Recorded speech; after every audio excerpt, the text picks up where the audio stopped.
சொல்லி இருக்கிறாரே நாம் சொல்லலாமே. ஆமாங்க, 2 ராஜாக்கள் 6ஆம் அதிகாரத்துல எலிசா கூட இருந்த தீர்க்க தரிசிகளின் புத்திரர்கள் தங்களுக்கு இடம் பத்தல, விசாலமான இடத்துக்கு போறதுக்கு நீங்க எங்களுக்கு அனுமதி கொடுக்கணும், ஆனால் எங்க கூட வரணும்னு சொல்லி எலிசாவை கூட்டு போறாருங்க.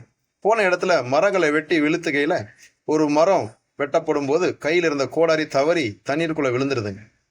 ஐயோ, நான் இதை இரவலா வாங்கிட்டு வந்தேன்னு அவன் கூக்குரலிட்டப்போ எலிசா ஒரு மரத்தின் கொம்பை உடைச்சு வெட்டி அதுல போடுறாருங்க. மூழ்கி கிடந்த கோடாரி மிதந்து வருகிறது. உலகத்தை பொறுத்த வரைக்கும் தண்ணீரை விட அடர்த்தியான எந்த பொருளும் மிதக்காது. ஆனா அறிவியலுக்கு அப்பாற்பட்ட நம்ம ஆண்டவர் மூழ்கி கிடக்கிற ஆழத்துல கிடக்கிறதெல்லாம் வெளியே கொண்டு வருவேன் பைபிள் சொல்லுதுங்க. இன்னைக்கு உங்களுக்கு நாட்பட்ட சொத்துக்களோ வருமானங்களோ நகைகளோ பணங்களோ கிணத்துல போட்ட கல் மாதிரி கிடக்குதா? நீங்க இனிமேல் அது காந்தி கணக்குன்னு சொல்லாதீங்க. இன்னைக்கு கர்த்தர் உங்களுக்கு அற்புதம் செய்கிறேன். சிலுவை மரணத்தை, இயேசுவின் தியாகத்தை நீங்க அதுல போடுங்க. நான் ஒருபோது ஏமாந்து போவதில்லைன்னு சொல்லுங்க. கர்த்தர் இப்பொழுது அதை உங்களுக்கு மிதக்க பண்ணுகிறார்.